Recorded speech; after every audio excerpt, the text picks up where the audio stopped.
미국 증시의 분위기를 생생하게 전해드립니다. 이항영의 월가이드 시간, MTN 이항영 전문위원님 모시고 시장 이야기 나눠보도록 하겠습니다. 위원님 안녕하세요. 네, 안녕하세요.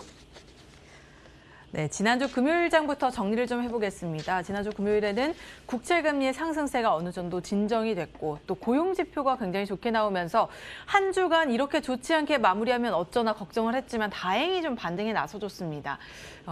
금요일장부터 한번 판단을 내려주실까요? 네, 맞습니다. 지난 금요일 날도 출발 자체는 특히 나스닥은 좋지 않았거든요. 그러면서 결국은 이제 직전 고점 대비 10% 이상 하락을 했었거든요. 그러면서 그렇게 끝났으면 이제 완전히 나스닥이 공식적으로 이제 조정 국면에 들어가는 우려가 있었는데요.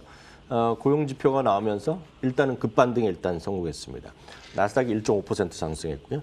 다우지수와 S&P 500은 거의 2% 가까운 반등에 일단 성공을 했습니다. 유가도 66달러 계속 올라가는 모습이 되겠고요. 금값은 다시 1,700달러 아래에서 일단 움직인 모습이 되겠습니다. 가장 핵심적인 것은 역시 10년물 금리에 대한 판단이 되겠는데요. 일단은 1.62%까지 갔었거든요. 그렇지만 이런 것들이 말씀드렸던 고용지표가 상당히 좋게 나오면서 1.56, 1.57%대로 조금 주춤하면서 이런 것들이 주가에 어떤 반등의 기폭제가 됐겠고요. 그러다 보니 11개 섹터가 모두 올라갔습니다. 지난 한 주도 마찬가지, 그리고 금년도 초 이후에도 마찬가지지만 결국 지난 하루도 금요일 날도 에너지 섹터가 무려 3.7%나 올라가면서 시장이 지금 여하튼 중심에 있는 것은 맞습니다. 말씀드렸다시피 유가는 주말에도 계속 올라가는 그런 모습을 보여줬고요. 많은 분들이 이제 경우에 따라서 입장에 따라서 다들 생각이 다르십니다. 어떤 분들은 달러가 좀 올라가면 좋기를 원하시는 분 계시고 달러가 내려가길 원하시는 분 계시는데 여하튼 달러는 지금 6일째 좀 반등을 하고 있는 것이 사실이 되겠습니다. 한편 비트코인은 여전히 지난주 내내 등락을 하면서 일단 5만 달러에서 조금 더 아래에서 움직이고 있지만 이게 시시각각 워낙 변하기 때문에 어떤 변동성은 물론 2017년, 18년 초보다는 분명히 많이 줄어들었다고는 하지만 지금 비트코인도 여전히 변동성이 커져 있는 상태는 분명합니다. 한편 결국 주간 단위로 살펴보면 많은 분들이 지난주 내내 안 좋았을 거라고 보고 있지만 결국 나스닥은 결국은 2.1%가 하락했거든요. 그렇지만 다우와 S&P 500은 슬금슬금 올라가는 모습을 보여줬습니다. 다우는 주간 대비를 보면 1.8% 올라갔습니다. S&P 500도 0.8% 올라갔고요.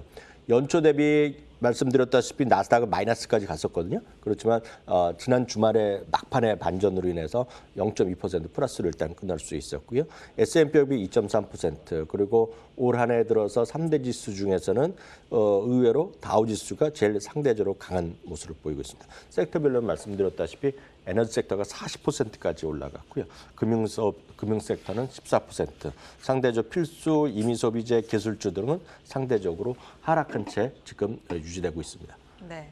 국제 유가 상승으로 에너지 섹터가 한 주 동안 거의 40% 가까운 연초 대비 연초 대비 네. 40% 가까운 상승세를 보였다라는 점 체크해봤습니다. 이날 어찌됐든 가장 큰 영향을 미쳤던 건 2월의 고용 보고서가 우리가 생각했던 것보다는 훨씬 더 좋은 결과를 보여줬기 때문인데요. 고용 보고서의 내용을 한번 살펴볼까요? 네, 맞습니다. 21만 개의 신규 일자리가 생겼을 거라고 월가에서의 컨센서스가 있었는데요. 발표된 것은 거의 38만 개가 나왔기 때문에 생각보다 2배 정도 좋게 났습니다. 어느 정도 어찌되었건 이게 고용시장이 회복되는 건 분명히 호재죠. 물론 이것 때문에 반대 시각도 있지만 어찌됐건 고용시장이 상당히 회복된 것 자체는 긍정적이라고 볼 수 있겠습니다. 실업률도 당초 6.3%가 전망됐었는데요. 6.2%로 조금 내렸습니다. 그렇지만 일자리 자체는 여전히 950만 개, 1000만 개, 950만 개 자체가 일자리가 아직 회복되고 있지 못한다는 것은 팩트가 되겠습니다. 구체적으로 보면 딱 1년 전에요. 2020년 초에는 약 1억 5,250만 개의 미국 내 일자리가 있었는데 지금은 많이 회복됐다고 하더라도 여전히 1억 4,300만 개거든요. 그러니까 정확히 보면 950만 개 일자리는 아직 회복이 안 되고 있다고 보셔야 되겠고요.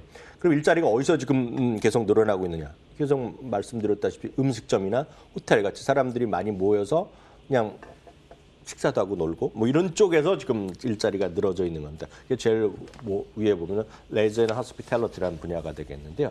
좀 더 이 분야만 좀 좁혀서 보면 딱 이겁니다. 레스토랑이 28만 6천 개 일자리가 생겼습니다. 그러니까 그만큼 식당이 다시 문을 열었다라고 일단 이해하시면 되겠습니다. 그러니까 미국에서는 얼추 그냥 통계적으로 얘기하면 15만 개의 레스토랑이 그동안 문을 닫았었다고 얘기하거든요. 근데 그게 다시 열리면서 물론 여전히 주문해서 먹는 배달시켜서 먹는 분도 있지만 그렇죠. 가서 다이닝 하는 거죠. 가서 직접 먹는 분들이 꽤 늘었다라고 보죠. 어쨌든 스타벅스 이런 거 다 포함해 28만 6천 개가 되겠고요. 호텔이요. 호텔도 지금 3만 6천 개 일자리가 새로 생겼고요. 그 밖에 이제 엔터테인먼트 하는 자리죠. 거기가 3만 3천 개가 일자리가 늘어났다라고 일단 이해하시면 틀림없겠습니다. 안 그래도 제가 외신 기사를 한번 보니까 3월 5일자로 현재 시간에 뉴욕시에서 이제 영화관을 다시 열었잖아요. 사람들이 누가 가서 영화를 볼까 걱정도 많이 했다고 하지만 줄 서서 볼 정도로 많이 몰려들었다고 하더라고요. 그만큼 현재는 경제 재개에 대한 기대감이 더욱더 커지고 있는 것 같습니다. 자, 시장에 대한 많은 의견들이 따라서 이 시점에서 나오고 있는데 저도 참 궁금하더라고요. 지금 시장의 변동성이 굉장히 커지고 있는 그런 가운데 우리는 어느 쪽으로 방향성을 좀 잡아가야 될지 월가의 의견을 먼저 한번 들어볼까요? 네, 맞습니다. 잠깐 그 얘기 잠깐 해드리면 극장 있지 않습니까? 네. 극장 이제 이런 거죠. 사실 이제 미나리라는 영화가 이제 우리나라에서 개봉했잖아요. 네. 저도 미나리 뭐 보러 갈까 얘기를 했거든요. 저 집사람이 얘기 조금 이따 가자 얘기해서 아직 안 갔지만 하여튼 그런 분위기 분명히 있는 거죠. 다만 얼마만큼 더 많이 가겠냐는 문제인데요. 한번 잘 생각해 보시면 그 극장 얘기 잠깐 말씀드리면 극장의 대표적인 것이 AMC잖아요. 그렇지만 그렇죠. 극장에 보시면 아마 집에서 웬만한 것보다 잘 안 되는 극장 시설이 아이맥스거든요. 그러니까 요즘은 아이맥스를 좀 봐야 된다는 사람 주장도 있거든요. 그러니까 아이맥스는 집에서 웬만한 집에서 해결이 안 되지 않았어요. 아이맥스에 그렇죠. 웅장한 거. 그러니까 그런 것들이 아예 따로 상장돼 있으니까 참고하실 분 보시면 되겠고요. 월가의 시각을 이제 정리해드리면 그 고용 보고서에 관한 얘기가 되겠는데요. 국가경제위원회라고 이제 백악관 산하에 있는 건데 그 위원장이 브라이언 디스라는 뭐 유명한 분이 있습니다. 이분 이제 그 정책 쪽에 있는 분이 되겠는데요. 말씀드렸다시피 아직까지 950만 개의 일자리가 복구 안 됐다는 얘기하고 있고요. 바로 이런 부분 때문에 지금 이제 상원에서 일부 통과되고 이제 하원으로 넘어가서 미국 시간 화요일 날 하원에서 통과시킨다는 거 아닙니까? 네. 1조 9천억 달러 빌이요. 그러니까 이걸 포함해서 더 많이 더 적극적으로 해야 된다. 아직 멀었다는 얘기를 하고 있고요. 이제 주식적으로 보면 JP모건에서는 이런 얘기를 하고 있습니다. 지금은 경기 회복에 대한 기대감과 그에 대한 현실화가 일부씩 조금씩 반영되고 있는 게 일자리를 보여주고 있다는 얘기죠. 그러면서 지금은 경기 민감 섹터나 가치주에 좀 관심을 가져야 되겠고요. 또 한편으로는 금리가 상승하고 있기 때문에 높은 밸류에이션, 즉 성장주 일변도에 있는 포트는 약간 조정해야 된다. 그 얘기를 하고 있겠고요. 제프리즌콜에서 이런 얘기하고 있습니다. 최근 들어서 기술주가 상대적으로 부진하지만 결국은 기술주가 다시 미국을 이끌 수밖에 없다는 얘기를 하고 있습니다. 다만 작년에는 이런 것들이 소위 그 재택근무 이런 거 부밍하면서 소프트웨어 주식을 위주로 했다 그러면 올해는 반도체 같은 하드웨어 섹터를 중심으로 해야 된다는 얘기를 합니다. 무슨 얘기냐면 기술주도 크게 중분리 보면 하드웨어 그리고 소프트웨어를 나눌 수 있거든요. 그러니까 이런 조금만 검색해 보시면 되실 텐데 하여튼 작년에는 소프트웨어였다면 올해는 하드웨어 쪽에 좀 관심을 두자는 것이 이들의 제프리즌콜의 지적이 되겠고요. 한편 경제활동 재개와 관련해서 여행이라든가 이분도 특이하게 데이팅을 얘기하고 있거든요. 그러니까 매치 이런 얘기를 하는 겁니다. 구체 종목을 얘기 안 했지만 그리고 이제 움직여야 되는 거 아닙니까? 그러면서 이번에 얘기하는 거가 종목을 딱 하나 지적한 것은 리프트 같은 거를 지적하고 있다는 걸 보셔야 되겠고요. 그리고 이 모든 얘기를 정리하면 아주 제가 봤을 때는 딱 떨어집니다. 뭐냐면 가치주나 경기 민감주를 좀 안 좋아하셨던 분들 좀 보셔라 얘기가 되겠고요. 기술주 중에서는 소프트웨어보다는 반도체 같은 하드웨어 그리고 백투 노멀, 백투 플레이 관련 주식들 좀 보라. 이게 그들의 일반적인 시각이 되겠습니다. 너무 잘 정리해 주셔가지고 여러분들 이 위원님이 정리해 주신 그 포인트들 잘 새겨두셨다가 투자 전략 세우실 때 좀 참고하시면 좋을 것 같습니다. 자, 주말 사이 나온 특징주들도 한번 살펴볼 텐데 오늘은 버크셔 해서웨이, 리프트, 쉐브론 등등이 올라와 있습니다. 네, 일단 좀 강했던 것들 그리고 많은 분들이 저런 게 올라가겠냐고 생각했던 것들을 먼저 말씀드리면 여하튼 최근 2년 동안 상대적으로 지수 대비 부진했던 것이 워런 버핏의 버크셔 해서웨이인데요. 지난 주말에 또 다시 3.1%가 올라가면서 사상 최고가를 기록했습니다. 그러니까 애플이라는 주식이 상당히 쉬고 있지만 그 애플 말고 다른 것들이 다 올라가면서 올라가는 거죠. 전형적인 포트폴리오가 되어 있는 주식이 되겠고요.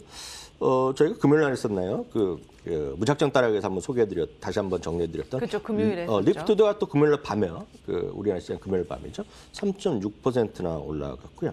역시 그 에너지 가격은 하여튼 두 개는 명확하거든요. 유가가 올라가면 미국에서는 딱 두 개가 쫓아가는 겁니다. 그건 정해져 있는 거거든요. 그건 엑슨모빌과 쉐브론인데요. 쉐브론이 또 4.3%나 급등하는 모습 보여줬습니다.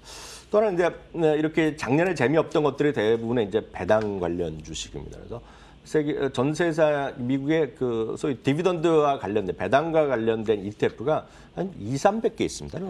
디비던드라고 써 있는 검색하면 수도 없이 많은데 그 중에서 제일 운영 자산이 큰 거를 탑3 정도 하면 항상 들어가는 것이 블랙락에서 운영하는 소위 그 디비던드 ETF가 DVY입니다. DVY. 네, DVY 제일 그러니까 일반적으로 교과서적으로 제일 유명하고 제일 오래된 것 중에 하나인데 이게 지금 2.8%나 이것도 올라가기 이렇게 쉽지 않거든요. 이게 사상 최고가를 갔습니다. 반면에 이제 테슬라는 11월 이후 처음으로 $600 이하까지 떨어지는 모습 보여줬고요.